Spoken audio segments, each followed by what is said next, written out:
Hello everyone.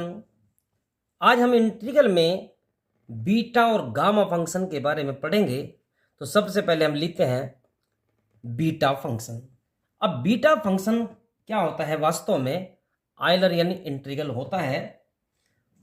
Definite integral की limit अगर 0 to 1 हो और x to the power m-1 और 1 माइनस एक्स की पावर n-1 को अगर इंटीग्रल करना हो विद रेस्पेक्ट टू x, लेकिन कंडीशन है m की वैल्यू भी ग्रेटर देन 0 और n की वैल्यू भी ग्रेटर देन 0 होनी, यानी कि पॉजिटिव होनी चाहिए। तो इसको हम बोलते हैं बीटा फंक्शन। बीटा फंक्शन यानी कि बीटा फंक्शन जो है वो वास्तव में डेफिनेट इंटीग्रल है। Limit 0 to 1 x to the power m-1 1 minus x की पावर n-1, और इसको हम हमेशा डिनोट करते हैं बीटा mn से, और इसको हम आयलरियन फर्स्ट काइंड का इंटीग्रल भी बोलते हैं।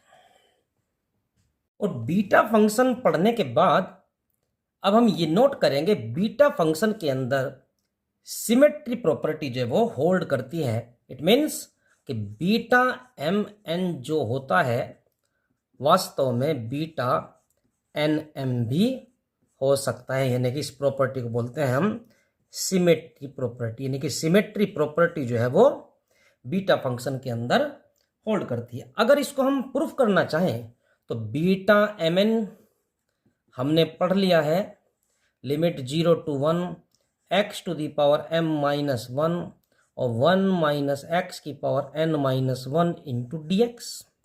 अगर हम x को रिप्लेस कर लें, x को अगर हम 1 माइनस एक्स में रिप्लेस कर लें तो ये हो जाएगा 0 to 1 1 माइनस एक्स की पावर m-1, और इसको हम लिख सकते हैं 1 माइनस एक्स की power n-1 into d x. अब ये सोल्व करते हैं तो हो जाता है 0 to 1 1 माइनस एक्स की पावर m-1, और 1 से 1 कैंसिल हो जाएगा, ये हो जाएगा x to the power n-1 into d x. और इसको हम लिख सकते हैं 0 to 1 x to the power n-1 into 1 minus x. Hello everyone, आज हम मैथमेटिक्स में गामा फंक्शन के बारे में पढ़ेंगे।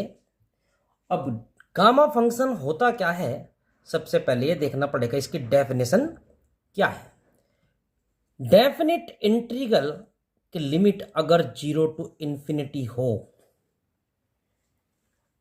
और e to the power minus x और x to the power n-1 को इंटीग्रल कर रहे हो विद रेस्पेक्ट टू x, तो इसको हम गामा फंक्शन बोलते हैं, और इसको हम गामा n से रिप्रेजेंट करते हैं।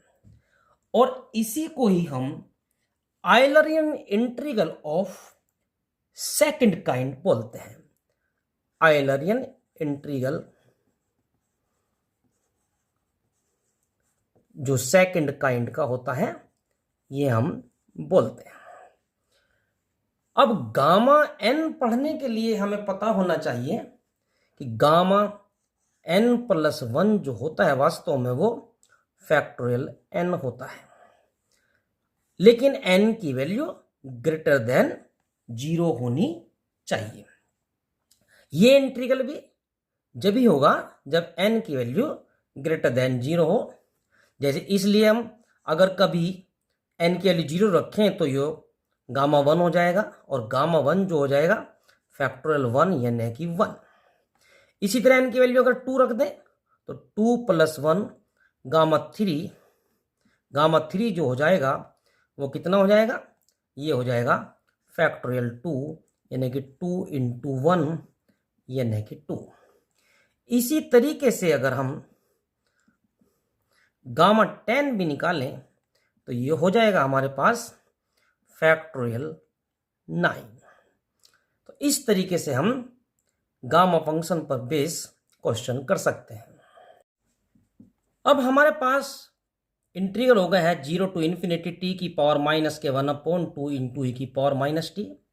तो आयलरियन इंटीग्रल में हमने पढ़ा था कि 0 to infinity x to the power n minus 1 e to the power minus x into d x equal to gamma n plus 1 या फैक्टोरियल n।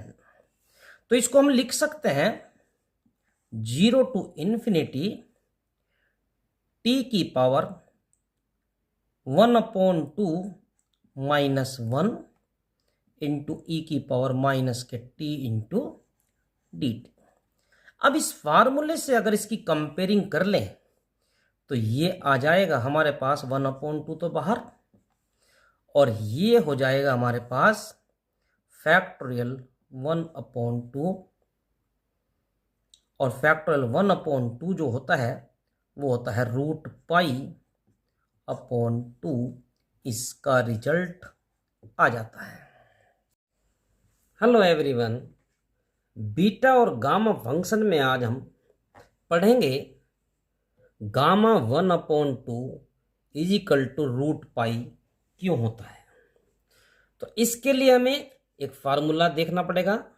इंटीग्रल का फार्मूला है 0 से π/2 और साइन की पावर mx और कॉस की पावर nx, और इसको हम इंटीग्रल करें तो फार्मूला होता है gamma m plus 1/2 into gamma n plus 1/2 और 2 times gamma m plus n plus 2/2, जिसको हम वेलिस थ्योरम भी कहते हैं।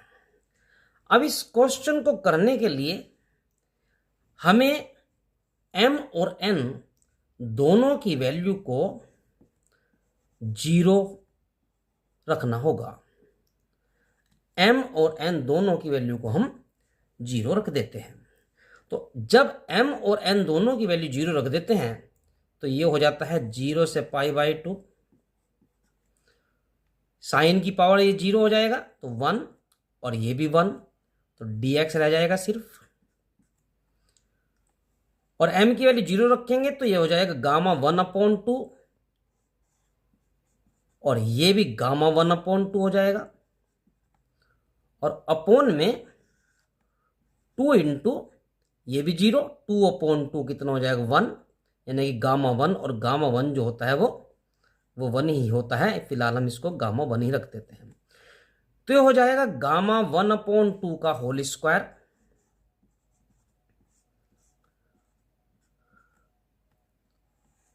और 2 को अगर इधर ले जाएं मल्टीप्लाई में 2 इंटू 1 का इंटीग्रल करेंगे, 1 का integral with respect to x करेंगे तो x हो जाएगा, और लिमिट इंटीग्रल की 0 से π/2 हो जाएगी। तो गामा 1/2 का जो स्क्वायर हुआ 2 टाइम्स, अब x की वैल्यू एक बार π/2 माइनस एक बार 0, और 2 से 2 मल्टीप्लाई हो जाएगा पाई। हम देखते हैं गामा 1/2 का स्क्वायर तो आया पाई, अगर इसका स्क्वायर रूट ले लें तो गामा 1/2 का जो आएगा वो आएगा √π हो जाएगा। इस तरह हम देखते हैं गामा 1/2 की वैल्यू जो होती है वो √π होती है।